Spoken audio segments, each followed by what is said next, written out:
thought. Anyway, we have solved this problem. Let's say this was the data. We have solved this problem. We covered some part of smoothing. We are happy with that. So, when it comes to language modeling, you can take whatever data we took Sheldon there. This is my plus 10-year-old example that has been in my slides for a long time. So why not start here?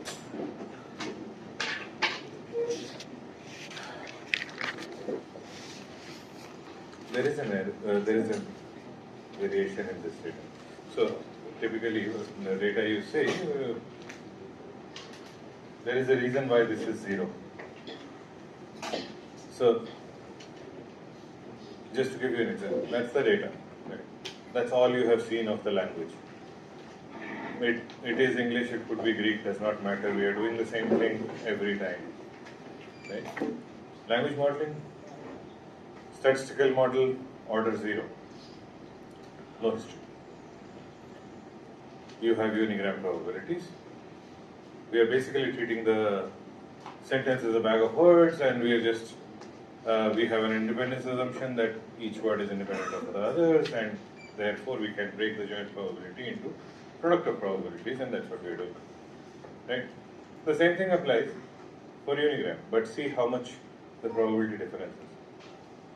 Right? Would you say the second one is closer to the actual probability of the new sentence? The new sentence is there on the top, on the left, on the right hand side. The boy bought a chocolate. That's my test data, right? Which one is closer to the actual probability? Bigram, what should be the probability? Best case scenario. I mean, what would be the best estimate? Best guesstimate? 1? Why? Huh?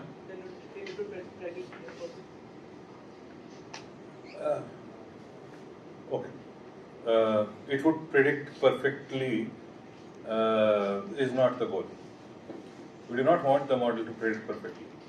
We want the model to predict how likely is it in the language itself.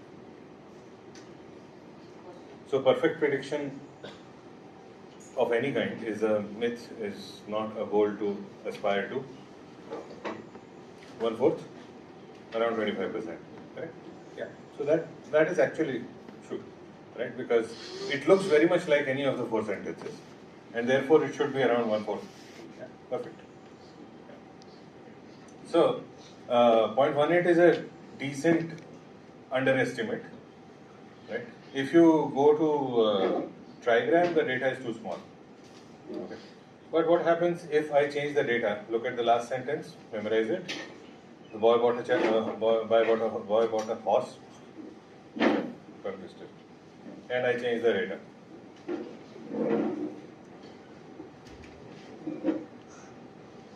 Nothing. Unigram probability does not change, right? But bigram probability.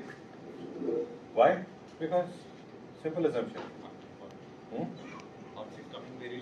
So I said if it was trigram, the data is too low. Why is it too low? Because it will get zeros, a lot of zeros. In this case, I intentionally created a situation where we get 1 0, right? And that is causing the whole probability likelihood of the sentence to drop. That is where smoothing is required, right? That said, what in a larger data scenario, what would happen? Right? If you train on a large amount of data, then what would happen? So this is an old data, not even my work. The original work was by somebody else. We just copied it, as in copied the work, not the results. But you will see these slides. We are trying to approximate Shakespeare by unigram probabilities. We cannot, because if we just pick the max, then it would be the same word over and over again, right? So it's randomized. Obviously, it won't make sense, right? And every time you run it, it would be different. So bigrams, what would happen? So the bigram here is start of sentence token and the first word, right? That is what we have provided. it predicts the next and the next and the next and the next and the next. Right? How does it predict? Anytime anybody says prediction, it's a classification task. You are assigning probabilities, picking the max. That's it. Picking the one that has the max. So argmax of the probability distribution is what is being outputted. Whether it is a statistical model or a neuron model does not matter. Every model is doing the same. Prediction using max probability. Right? And we'll see how we change this process of generation. Prediction of the next word has been recasted as generation of the next word. Nobody is generating anything. You're just picking from a vocabulary, right? So you're picking from a vocabulary that maybe the generation is when we have sub-word tokens, we combine them, that's pretty much it. That's all. And that's what generation is. And generation is prediction is equal to classification. Keep that in mind, right? Okay. Does this look like Shakespeare?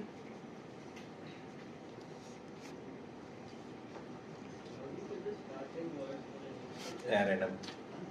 Random. First word was random.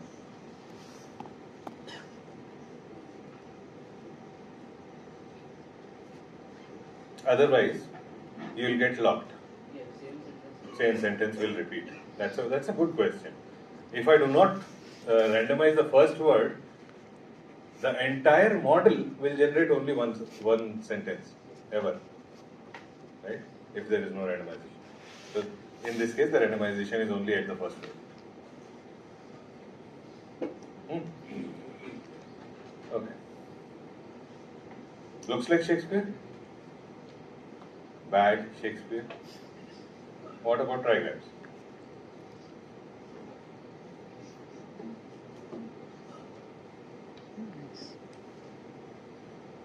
Full, meaningful sentence? Not so much. But we are getting there. Once you go to quadrigrams, perfect.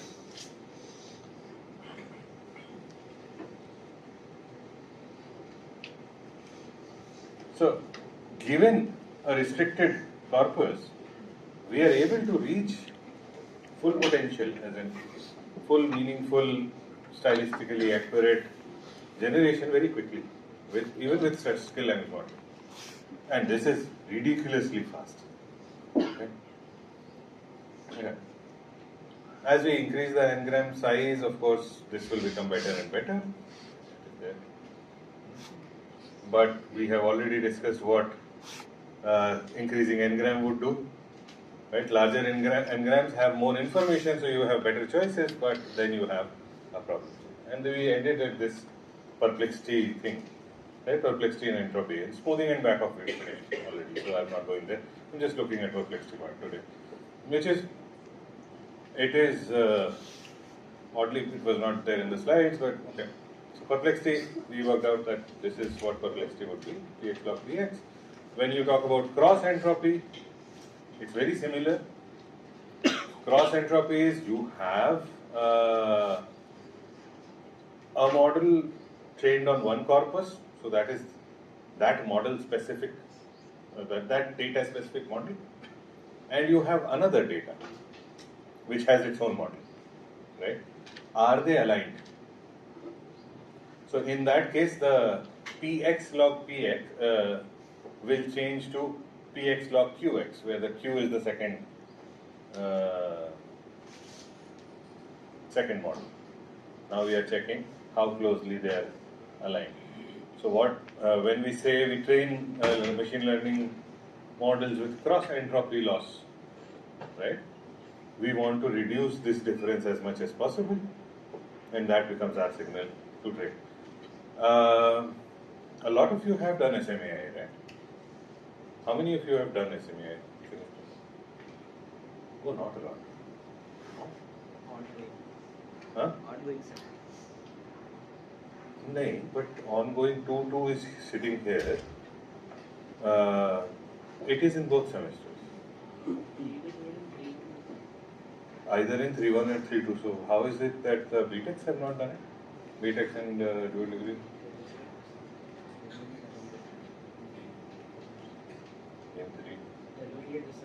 In 3-2, not in 3-1. Oh, sure.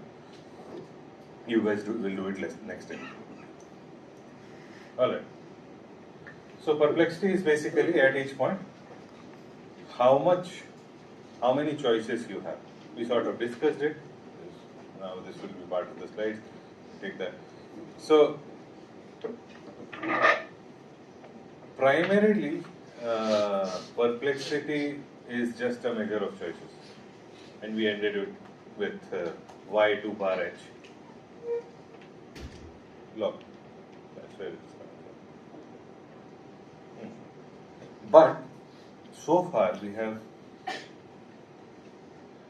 sort of discussed meaning in a sense. The meaning of a word is distributed among the other words, but we have not used it. This is purely symbolic. What we have done is symbolic manipulation. This symbol appears after this symbol. That's the probability. That's what we are counting. That's what we are using. What that symbol means, we did not even consider that. Right? So how do we bring that in? Where is meaning and how do we use it? Right? And so we dive deeper into John Firth's word shall be known by the company it keeps, the driving philosophy of distributional semantics.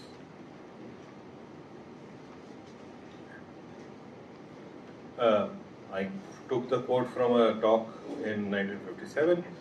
The theory was proposed in 1935, so it has been around for some time. The key idea, the meaning is distributed across the context, and we can guess the meaning of the word by looking at the context. The problem is, how do we get machines to do it, right? Because if we say it's distributed across the context, then context has meaning, right? So we have a chicken and egg problem, and we solve it in a chicken and egg way, sort of, eventually. But the answer sort of becomes, start with random meaning for everything, and keep adjusting the meaning till you get. But actually, there are better ways to do it. Just by occurrence, just by co-occurrence, we can do some things. Meaning, however we describe meaning and think of meaning is irrelevant. We have to think of meaning in terms of how a computer would understand meaning. So one possibility is that we express it as a collection of numbers. Could be just one number, but we know that meaning is not along one aspect. So words are not arranged in a single line. Words are arranged in a space, sort of. Right? So what is that space? We don't know. That's another good thing. We do not know what that space is. Right? And we want to represent. If we say we want to represent meaning as numbers, multiple aspects, and so on and so forth, without even knowing what the aspects are, then vectors sort of present themselves as a very good solution. So that's pretty much what we do. We want to represent words as a vector of numbers or a collection of array of numbers, and that's it. That is pretty much the basis of all kinds of semantic representations that you will get. We will talk about what to wear. Maybe sometime we'll talk about glove and others also. They all do it the same way, but there are, if we sort of build this idea from the beginning, then we have to say, okay, if it is just about numbers, then why can't I just represent a number by an index? So you have a dictionary. The dictionary index is a numerical representation of the word. Why is that bad? Because it is not about meaning. When we do anything numerically, numbers present a scale. So if we say A and B, if we say A and B, we cannot say A is bigger than B or B is bigger than A without knowing something about how we are representing. But if we say 1 and 2, 2 is definitely bigger than 1, right?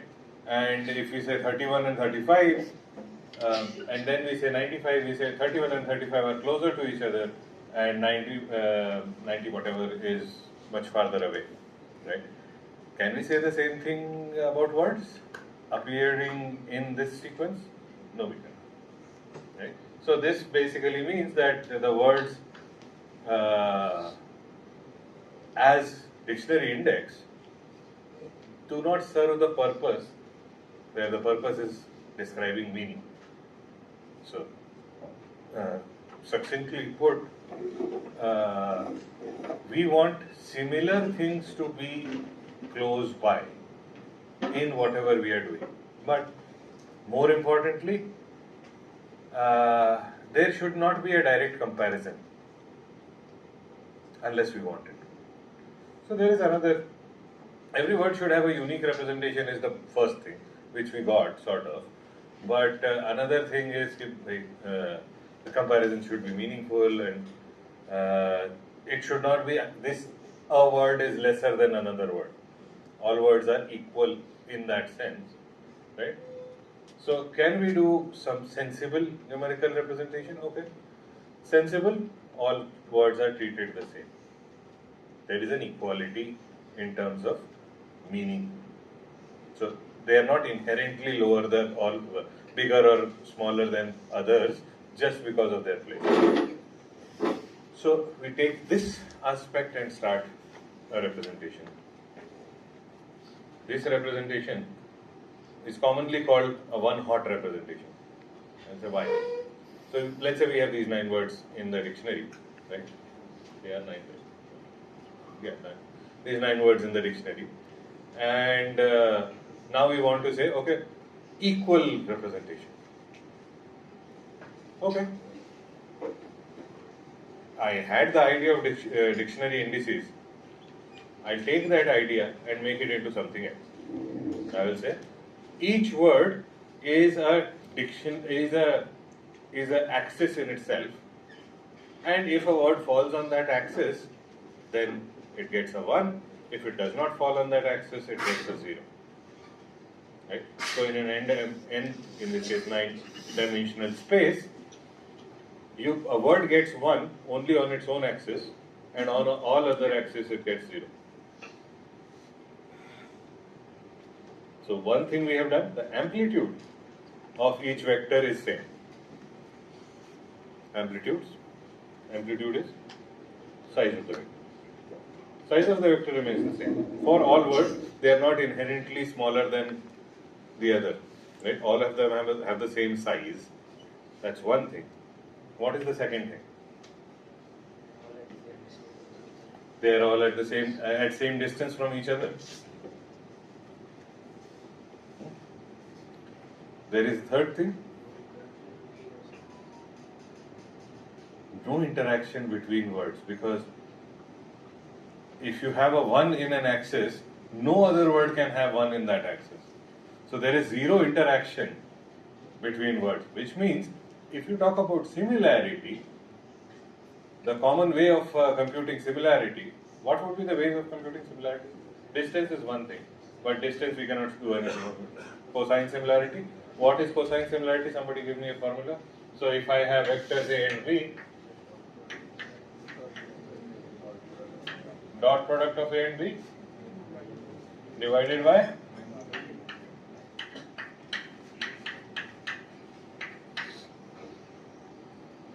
this is cosine.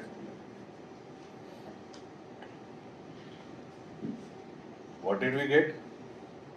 Now, of course, dot product alone should tell you what we got. What is the similarity between any given word, any given two words? Zero. Dot product is multiply cell-wise and sum. Yes. Right? 0.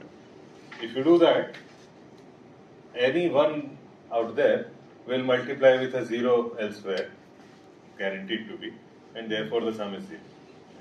So, similarity-wise we are not there yet, but it has an advantage that this one hot representation, one line is hot, other lines are cold. This is circuitry terminology. Right? So one line is on and others are off. Right? This one hot representation actually allows you not similarity at a word level, but if you take it to the next level and do it at a document level, you suddenly start seeing something.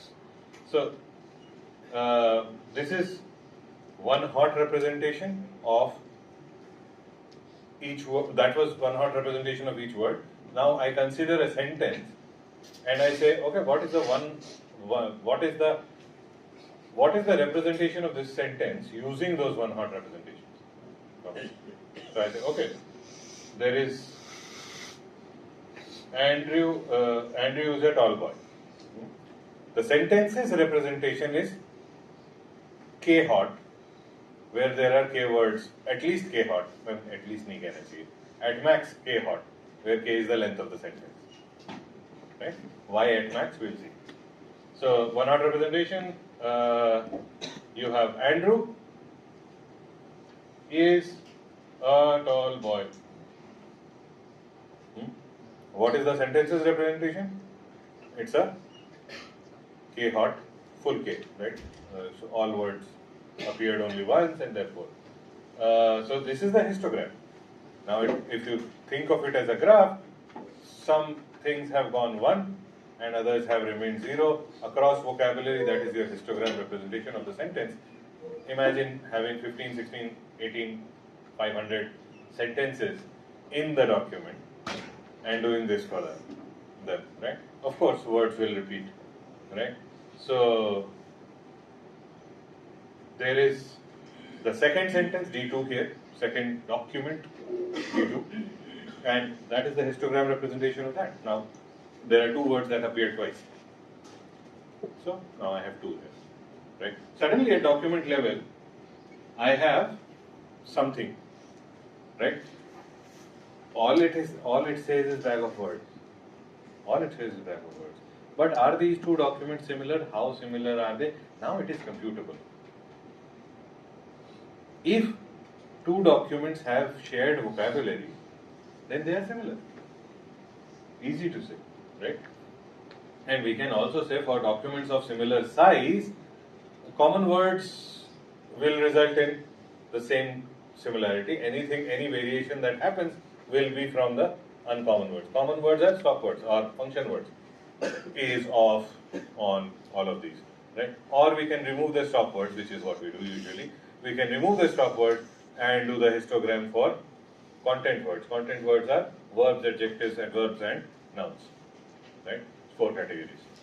So we take only those, and or we can just take this Zipf's curve and say cut off here, whatever is in the middle, that's my vocabulary, I'll use that, right?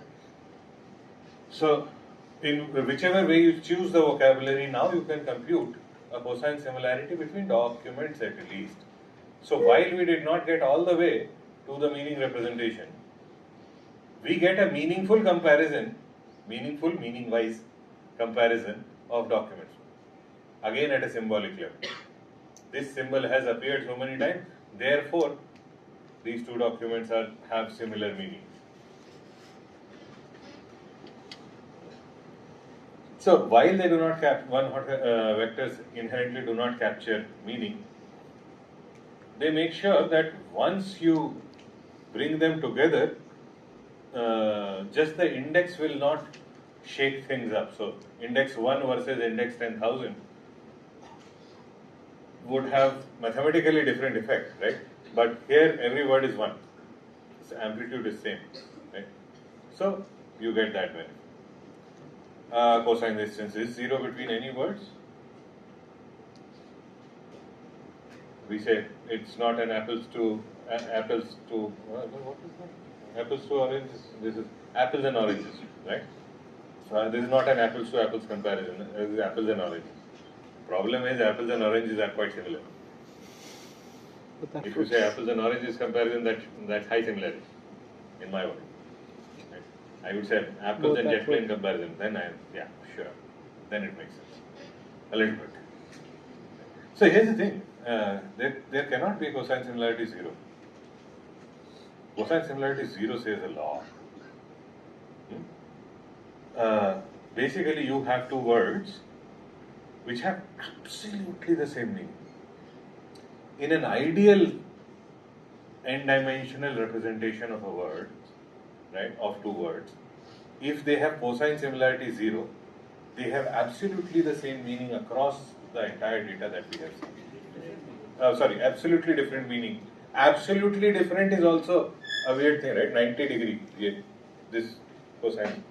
So I should have started with cosine 1 also does not mean anything, because absolutely same, you would not find any two words which would have absolutely the same meaning.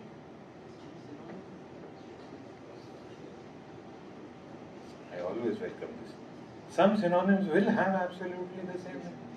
Give me two synonyms which have absolutely the same meaning. Huh?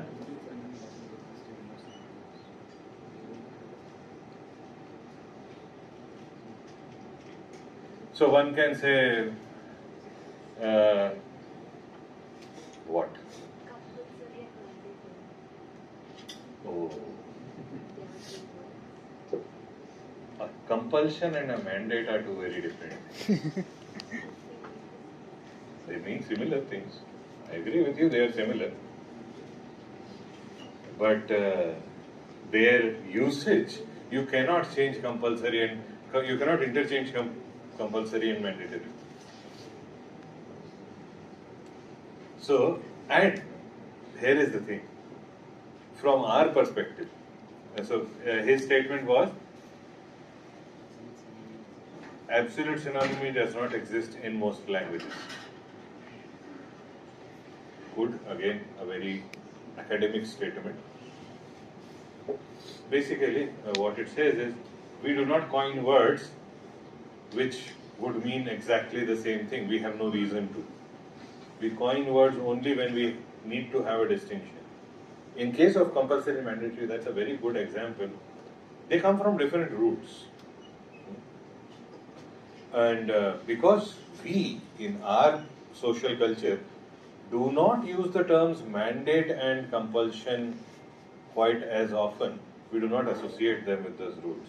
But in the legal discourse where these two words are often used, they would be used in differing contexts. So that's the linguistic side of meaning. Then there is the compute side of meaning. Where are we computing the meaning from? A word shall be known by the company it keeps. The meaning of the word shall be computed by taking the meaning of the surrounding words, vectors of the surrounding words, and somehow joining them together. If the surroundings remain exactly the same throughout, only then you will have exactly the same representation. You can force it to happen, but it can't happen in the real world. Now, what about words that are like full words, but people use half, like Britishers, Brits? They also do not have the same meaning. By the way, any such word has a huge connotation associated with it. So actually they are very far apart. So a British citizen versus a Brit. We are being very polite here. So is the difference between formal communication and informal at the least, so register changes. It is also formal, respectful versus derogatory. So if you say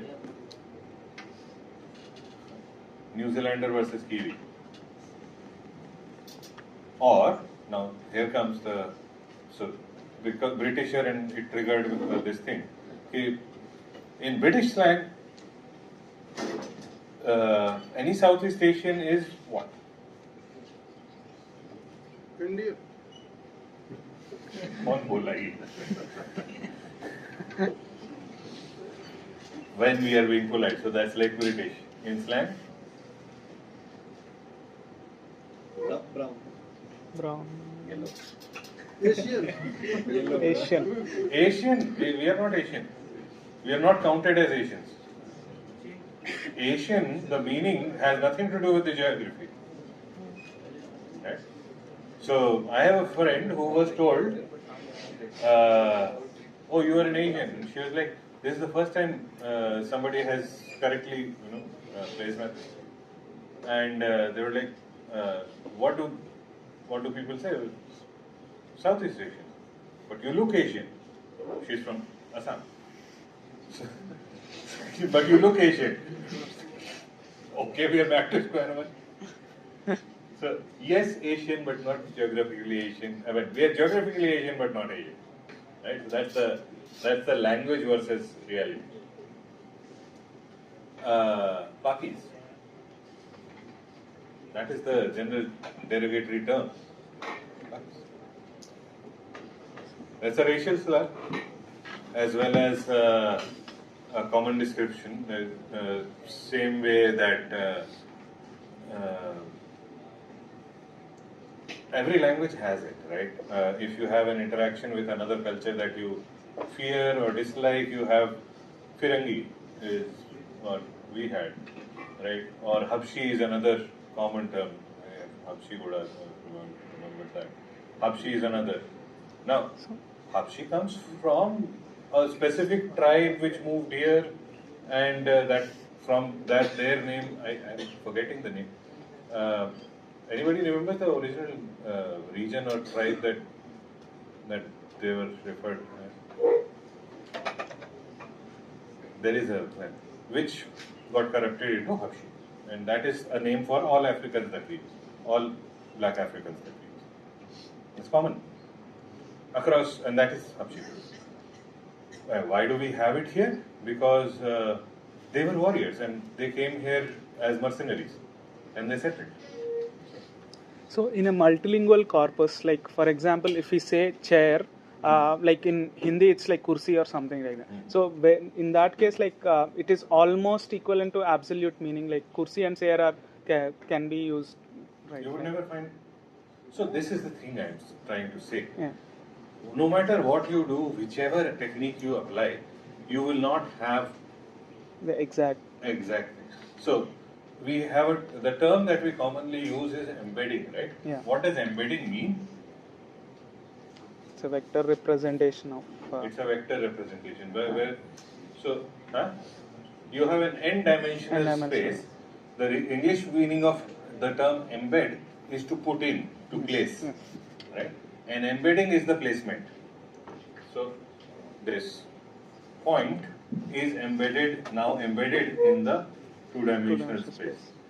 So when we say the embeddings of two words will not be the same, two very similar words will not be the same, we are basically saying it would not be the exact same point. It would be very close by, but it would not be the same. Okay? That's mathematically we have to understand that the reasoning for it, right? Culturally we can say, culturally or linguistically we can say, okay, close enough, right? Or they have to be the same, we can force it. And if it does not happen, something is wrong. No. That's just about frequency. Whatever we do, it would be about frequency. Okay. So, if it takes the magic away from AI, let me tell you that. Okay? You get into AI, this is this magical domain that we are working in. And then, as you learn more and more, you figure out that nothing is magic. It's just, this is a resultant of these functions. Right? And in those functions, somewhere we drop a random choice, right? Probabilistic choice or some such thing. Some randomization, uniform probability maybe. And that gives us some variation. And that's pretty much it. That's all the magic that is going on. Right? Okay. So, can we represent words as vectors such that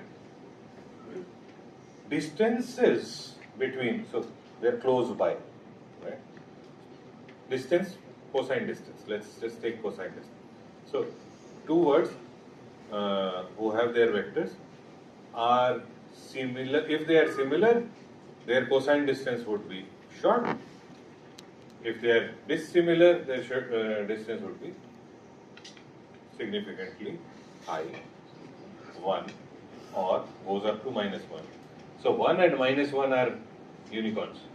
Actually 0 is also a unicorn, but can happen more often than we would think.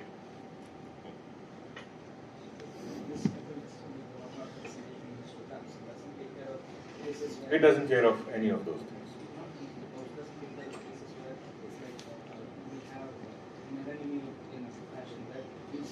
Something like he is a man and he is a boy. Both of the sentences are very closely related, more than what it is Sultan would say. Sultan would say, okay, they differ by one word in this thing. So I give it, say, four. But you can change it. So he is talking of meronymy. He is a boy, he is a student, let's say, right? Or so hypernymy is where you went, but okay. So now both these sentences, he is a boy, he is a student, differ by one word. You could have changed that student with horse, and it would still be the same. The distance would remain the same with one hot representation, right? While at a glance it covers some sort of a meaning representation, choice of words, even similar words, will have devastating effects, right? So how do we convert this idea of neighborhood defining what the vector should be rather than one hot vector, right? One mechanism is old and quite powerful, that is called singular value decomposition. Singular value decomposition is basically a matrix factorization, matrix decomposition mechanism where you say that if you have a matrix, now our job is to define this, how this matrix is, but if you have this matrix and it follows, it satisfies certain properties, then it can be broken into U sigma V, three matrices, U, sigma and V. Where sigma is the eigenvector of A transpose. Sigma is the what happened? Some of you have covered this somewhere, I don't know where. Linear. Now, in linear algebra it's dry, right? There is a matrix, it has to be what? Positive semi-definite, if you remember that part, right? And that's pretty much it. Those are the properties that it has to have. Now, the reason I did not mention the properties is because I don't want to get into those properties. There is something, right? The good thing is positive semi-definite, all of those properties are met if A is defined as a matrix of histograms. Okay. So, this matrix A is size of vocabulary cross, now that's our choice. Let's for this moment take size of vocabulary. Let's say this is how I define the matrix. What does it contain? It basically says if I have a word I and a word j, this is the frequency with which that the word I has occurred with the word j in the context. Yes, it's basically C of WIWJ, but here we are not saying bigram. Bigram means any gram which you say is sequence, in a sequence. This is anywhere in the sentence. So you have units of input, in this case sentences. I have a request to those who leave the class. Do not take middle seats. If you plan to leave the class, do not take middle seats. A bit late in saying because they have already left, But for the rest, if you are planning to leave the class for some reason after attendance, do not take the penalty. It becomes very distracting. Yeah. Okay. So this is basically frequency, yes, but not sequential, right? Not sequential frequency. It's just frequency. You have a unit of input. Let's say it's a sentence. If this word has appeared with that word in a sentence, the count goes high. Okay. So every word is represented as a collection of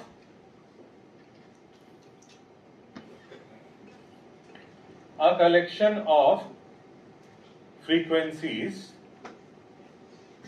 where frequencies are more than 0 for the word they have appeared with in a context, in the entire discourse, right? So if you take market, it has appeared with go, it has appeared with bought, it has appeared with traffic, it has appeared with goods, groceries, whatever, whatnot, right? If you say school, it has appeared with student, classes, education, teachers, principals, detention, whatever it may be. With the right context is the context it appeared in. So this is another problem. What is the unit? How far should I see? I just said a sentence, right? You can change it to a paragraph, you can change it to a document, you can change it to whatever. It's not highly likely, it's highly unlikely. But so he's saying if the context is very large, then you run into problems that every word would have appeared with every word, and it's highly likely. I'm saying it's not highly likely, it's highly unlikely. But yes, you have noise. Because if the words are far apart, even in a discourse, chances are they are not related to each other. Right? So we want to keep the window of counting pretty limited. So what we usually do, right? Now, instead of a sentence is too small. The rest of the paragraph might also be related. But, language is not sentences. Language is discourse. Discourse is connected. So, here's the thing. Everything that I have said in a sequence, this word sequence is connected to everything that I said in the past. Why would I restrict it to the last sentence only?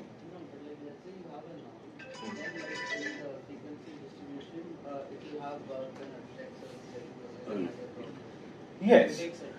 So that's a good point. Length of a context does play a role, and this discussion remains valid even in the most modern systems as well. Does having a larger context play a role in defining the meaning? Right? That's a very good question. But like, if you take sentence level, this representation, then nouns will all be grouped together, all the verbs will be grouped together. No. So, his point, sorry, I'll relay it. His point is, if you just take sentences, then nouns will get grouped together. Why? Because I know where you're coming. The assumption is the nouns will get grouped together because they have appeared at the same position. But that's not what we are counting. We are discounting positions here. This is bag of word.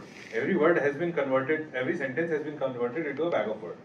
Right? Just appeared. Not appeared 5 places behind or 3 places ahead. Okay? We did not take positions at all.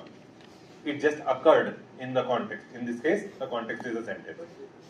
But now he says all the nouns will appear together. Now here is a noun for you. Migration.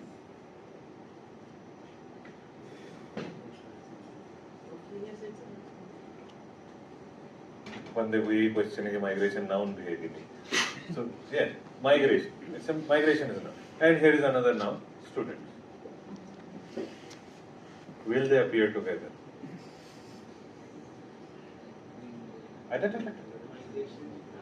No, grouped together you said. grouped together in a meaning they will have same probability, same frequency distribution. Would never happen.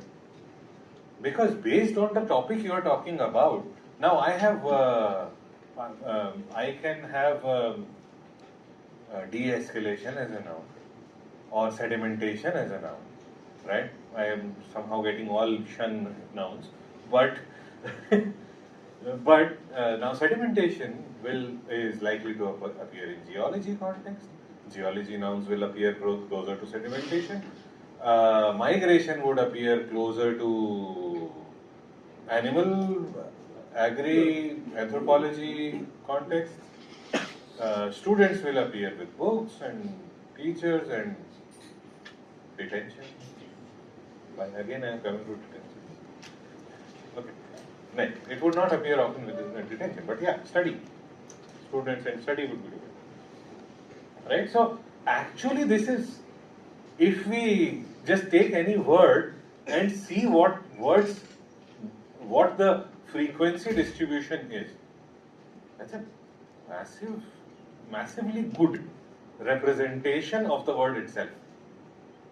Now, what would happen? Here is the thing, right? Students and classes would probably appear with the same words in similar frequencies, right?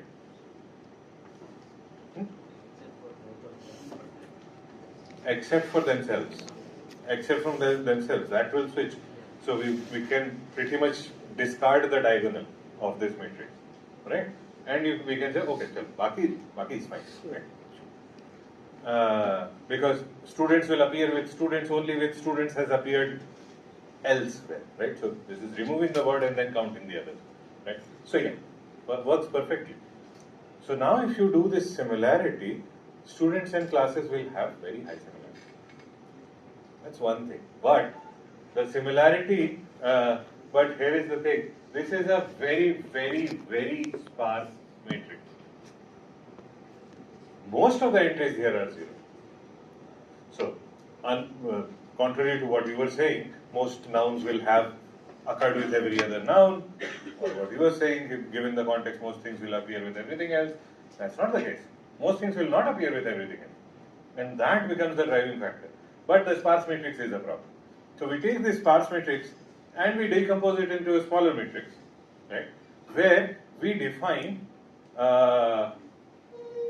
these three matrices, where V cross N, N cross N, and N cross V. We have just broken the matrix down. The thing is, this decomposition will always result in a very dense U and V. U and V both will be very dense, right? What would U contain? U is, for all words, an n-sized representation. And the fun part is, because I considered a square matrix V cross V, every word will also have an n-sized representation in the column of V. So, V transpose and U both can be used as a representation matrix. They are the distillation of this larger matrix. But typically, we do not do a V cross V. We actually say, okay, this matrix would be a limited sized of vocabulary, which would be some top 500 words, some top 300 words, center of the Zipf's curve basically. All words in the vocabulary, how often have they appeared with these few words? So I will just call it T500. So that this is a V cross size of T500, which is 500, right? T500 is my top 500 words. That's my list. Okay. So this is still 100,000 into 500, which will be reduced to 100,000 cross 20 or 50, depends on what n is a very I'll just use Q. So I now have, for every word, a k-sized, k is defined by me, dense representation, right? This is an incredibly powerful one-shot representation building, word representation building tool. It works for frequencies. You don't have to look into the mathematics of it. It works. Okay? Because frequencies are all positives always, so the whole thing works. Okay? So, if this is true, then the representations that you get, you will take the U matrix now. U cross K, U is vocabulary size cross K. For every word in your vocabulary, you have a K size representation. If you do that, you will get what we had first, which is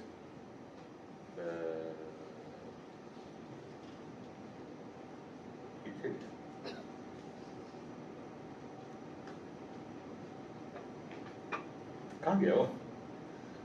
Word is known by the company it keeps.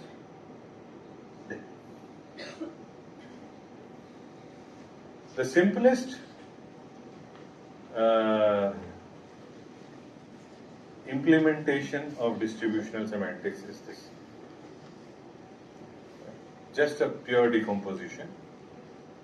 The decomposition itself is computationally hard given the size of the matrix.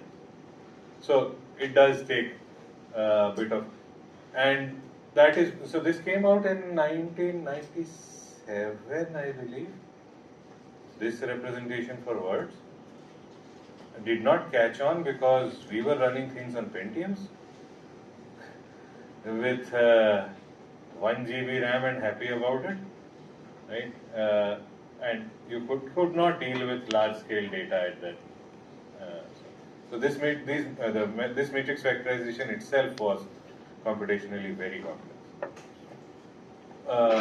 But people were trying iterative methods of doing this, and one iterative method then came out, which sort of revolutionized NLP, which is Word2Vec. Before I start Word2Vec, typically you do not need to actually understand what's happening, but if I write a function,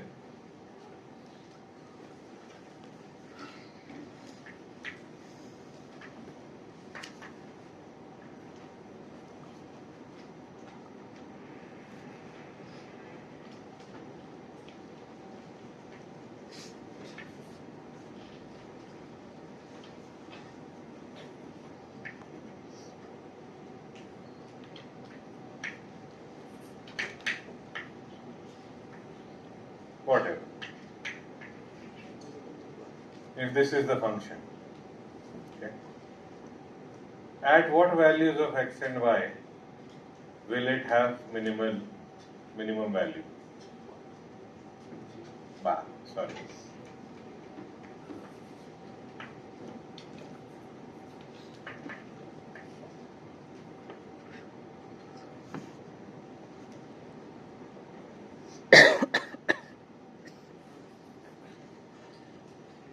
At 0 it will have value 10, but -1.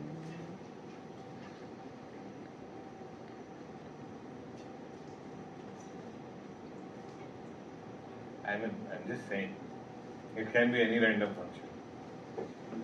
Right. How would you, in a principled manner, figure out partial derivatives? Everybody agrees? Can we do partial derivatives? Right? So, how do you do partial derivatives?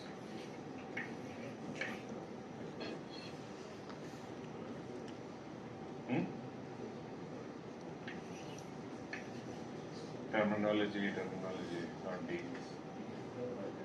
No.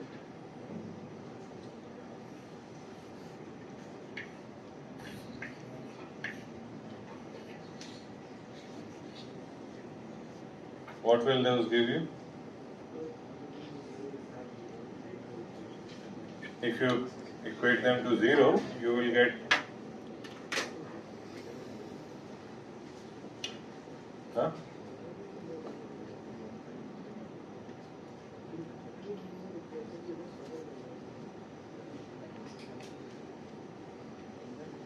I'm getting a lot of answers here. What's the next step?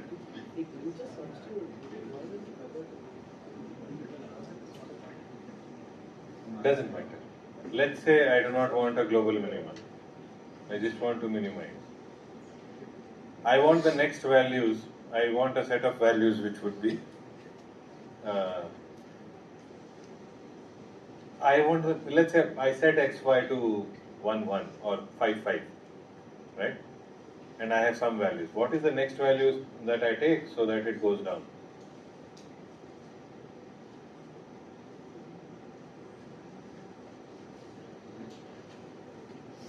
Basically, so if this was that was the problem here.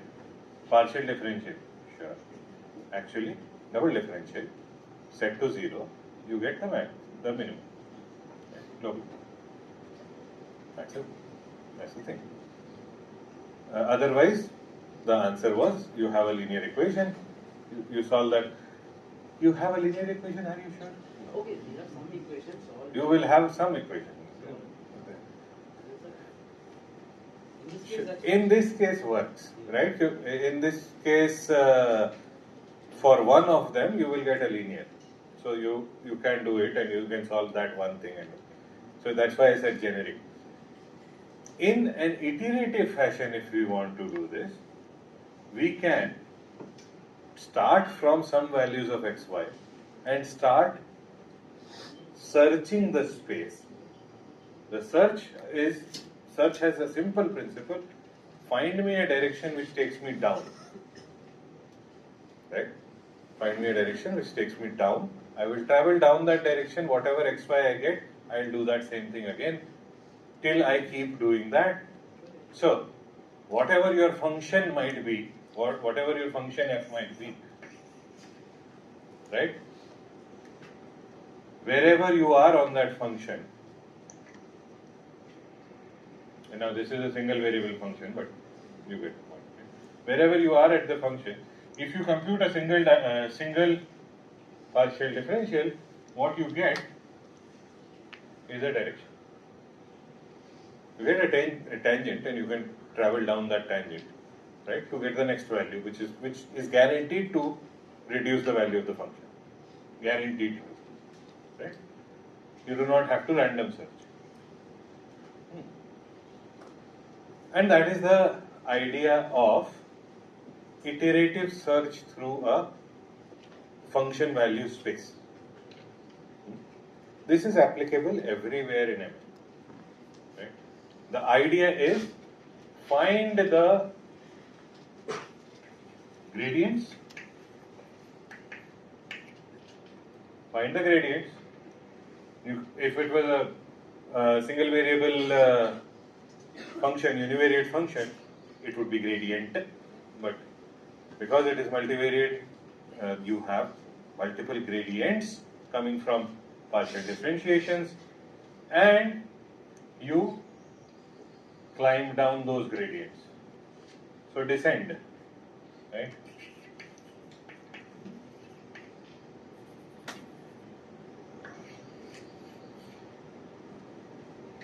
A general principle for a principled search in a parameter space. What are the parameters of this function? X and Y. This is a iterative search through the parameter space in order to find a minimum value. Where does the search stop? Where does the search stop? Where you cannot move anymore. Meaning gradient has gone 0. That can happen in two places, two types of places. It can happen here, or it can happen here. It can happen here, or it can happen here, or it can happen here. These are the places where you will get stuck.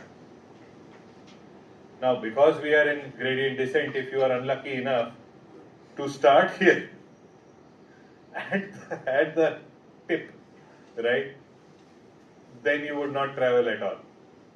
But once you start traveling, right, you want a gradient, right, and you will continue to travel down, hopefully in small enough steps, that once you reach this point, if you were starting from here and traveling here, once you reach this point, you are stuck for good.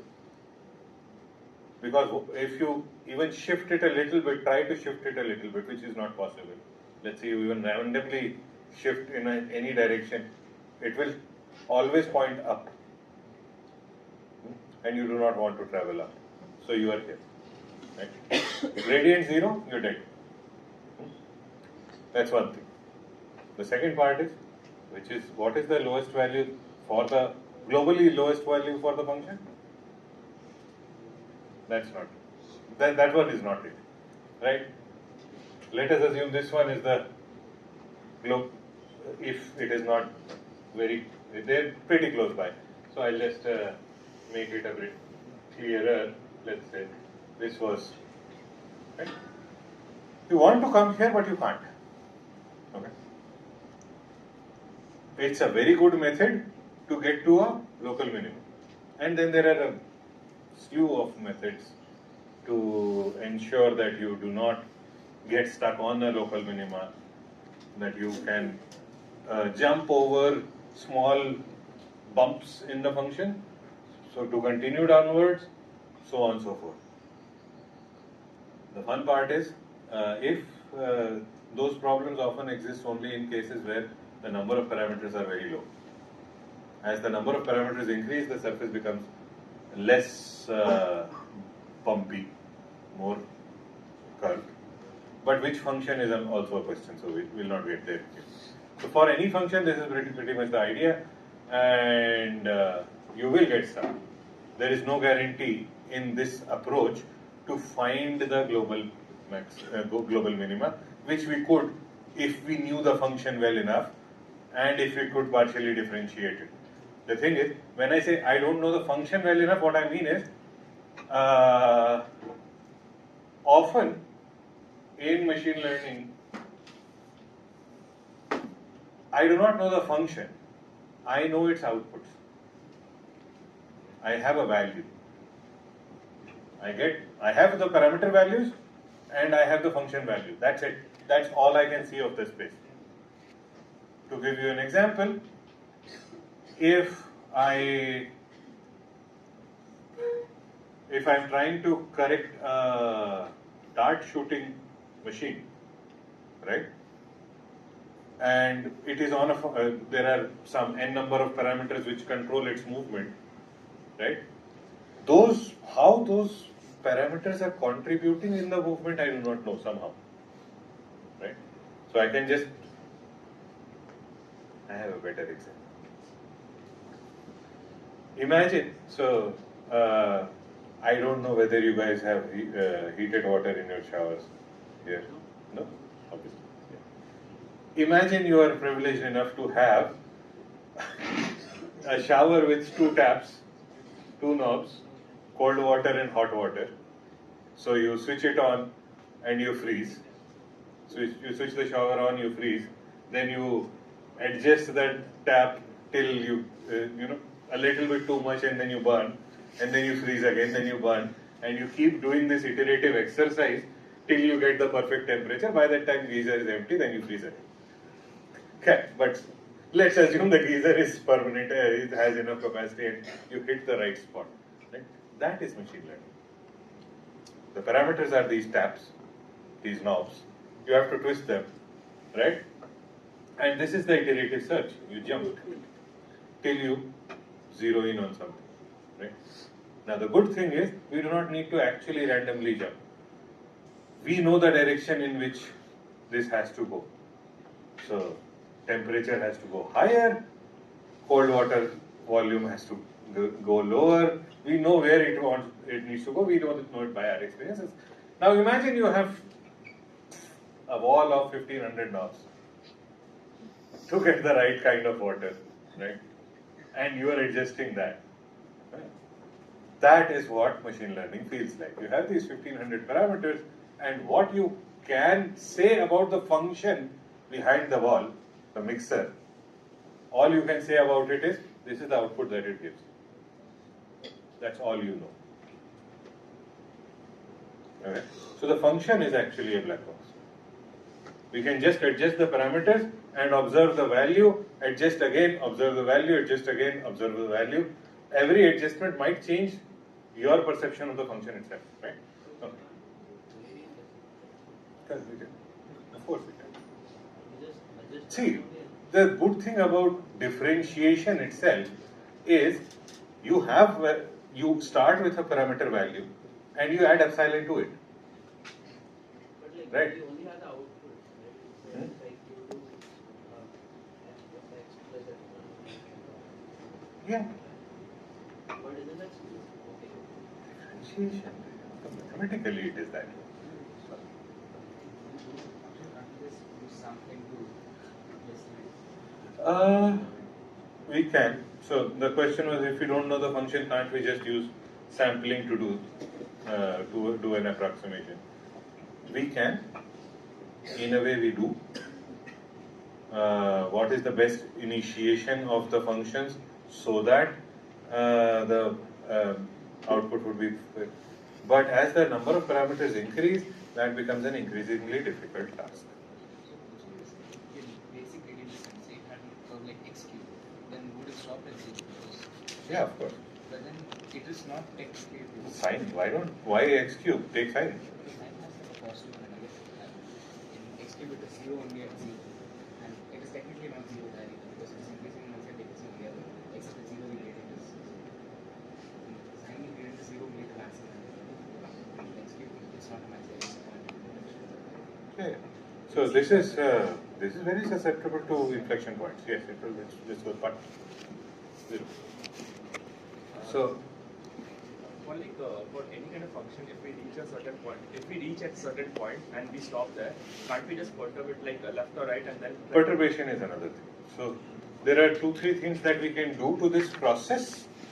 So this is a ML gradient descent crash course sort of, right? And why we do this? We don't know the function. That's why we do this. What do we do if we get stuck? The question. So there are 2-3 solutions.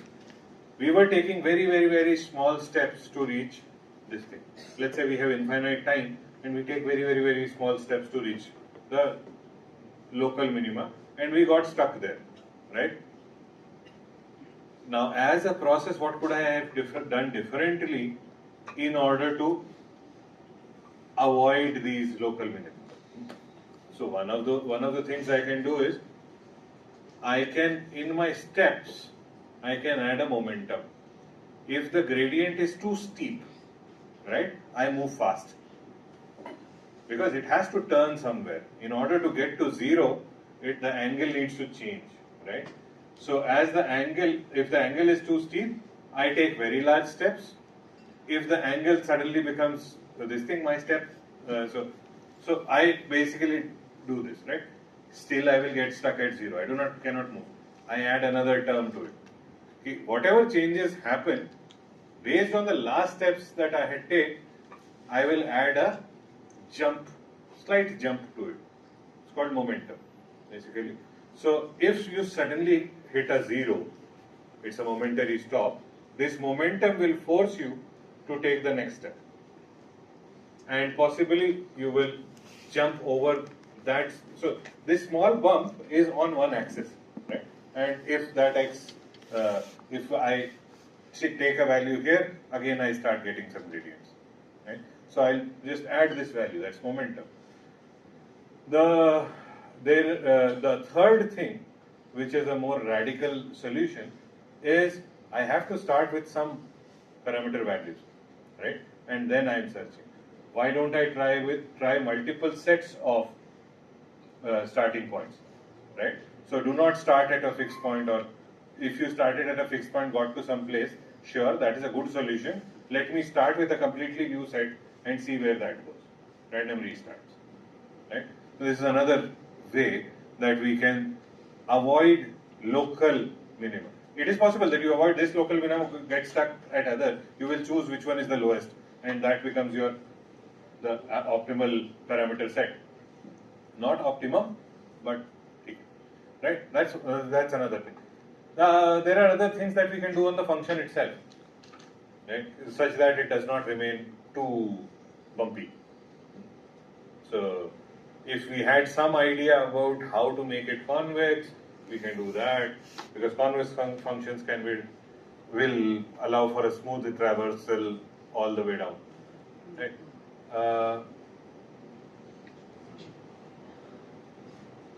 So this thing that steepness and this is called temperature annealing, so that as the gradient changes, you slow down, right? That slowing down is also necessary so that you don't accidentally miss it. I completely forgot to say that. So you are taking very small steps so that you don't miss it, right? But then it takes a long time to get there. So if you have this temperature function, which is basically take larger steps when you have steep, then you slow down at the right time, right? Okay. So that's basically driving safe but not annoying people on the road. Right? खाली सड़क तेज भागो, traffic आके नहीं पहुंचो. Don't drive at 10 all the way. That happens with me every morning. No, others do it too. I'm usually at dangerous speeds, but okay. Yeah. Why all of this? This is the basis of the learning for most ML methods, specifically neural networks. What are the XYs of neural networks? Neural networks are nothing more than matrix multipliers and some other things thrown in. But usually you have some input X, which is a vector, which multiplies with a weight matrix W. This weight matrix is the parameter set. This results in an output.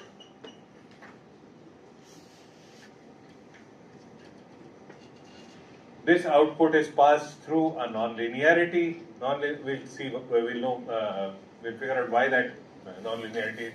But basically, it is passed through a function. It is passed through a transformation function. That transformation basically says if it is higher than this value, if it is lower than this value. Pretty much that much, nothing more than that. So it's a threshold function. Okay, just a threshold function. Typically smooth, because we want to do it we want to differentiate it. We do not want non-differentiable thresholds. So so what is a non-differentiable threshold? It looks like this. This is the threshold. So this is my threshold T. If it is lower than T, give me -1. If it is higher than T, give me +1. At 0, this is non-differentiable, right? Right? So if we want to follow this iterative method, we can't do it. So we change this function and we say, okay, there I have my T, right? -1 if it is lower than T, +1 if it is higher than T. But as I approach 0, I will smoothly go through 0 and go here. Any function that has this kind of behavior, there are cases where we can have non-differentiable functions non-differentiable at 0. But this is the basic principle. You have a differentiable function, provably differentiable for the values that we have. If we have that kind of function, we are golden, right? So this is the threshold function. This is called, in common terminology, the non-linearity. Non-linearity is the function on that threshold. There is some threshold, and we are basically saying how far from that threshold are we, right? The output of this is tested against a gold data. So there is error based on some gold data and the output. This is the function we are talking about. That is the function that we want to differentiate. Okay. It is just a matrix multiplication and a sigmoid. That function is a sigmoid, or it can be tan H. It's a smooth thresholding function. No clue what sigmoid is, no clue what tan H is. Everybody knows what a tan function looks like. Everybody knows? What does it look like?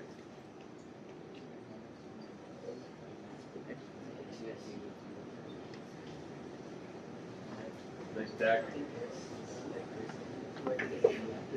बोल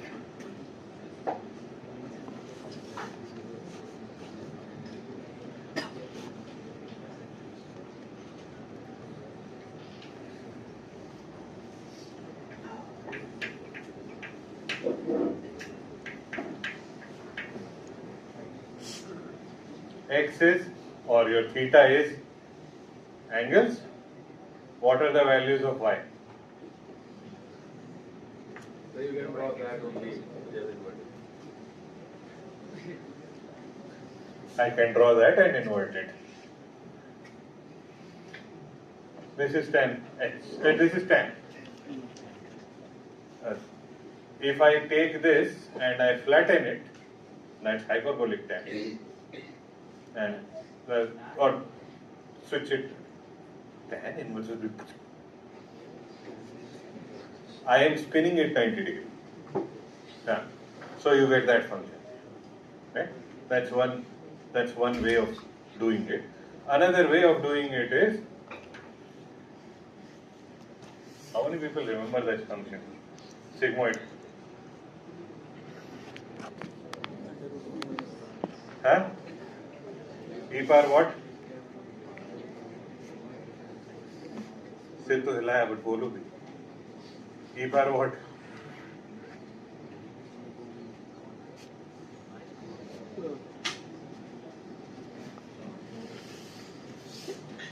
No?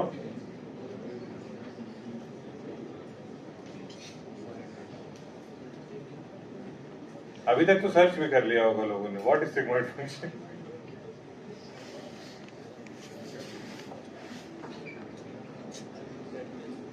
Give me the sigmoid function, come on. Anyone?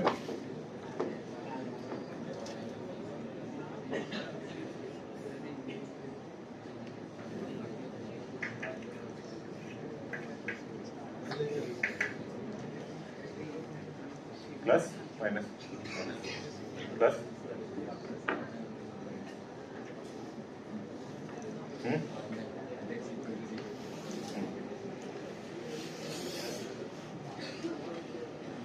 This is basically another smooth function which will always give you that thing. Just the profile changes a little bit. It's, tan is much more smoother than this is. This is sharp curve, but still works beautifully well. You can see where it goes full close to 1, where it goes -1, and how it traverses. In both of these functions, you cannot use any odd function. There are certain other properties that we want. Basically, these are a class of functions whose differentiation is a function of the function itself. So you do not have to differentiate. You just calculate this new function and you're done, right? So for well, we'll get there. Before even starting this, I wanted to give this a little bit of background for the basis of neural network training. Assuming that only a few people would not have gone through neural network basics so far, but no, that is assumed. You तुम्हारे पास नहीं है. Lekin it seems many others have also not done this. How many of you have an understanding of backpropagation? 50%. Mathematical understanding of backpropagation. All of these would be known. All of this is not a problem. We had a tutorial, right? Saturday. So, I will dive into word to vect with the basic understanding of this on Saturday morning. Saturday evening, they'll continue with this, recap this, and continue with the description of how neural networks learn. Okay. I'll just tell you what is needed for them.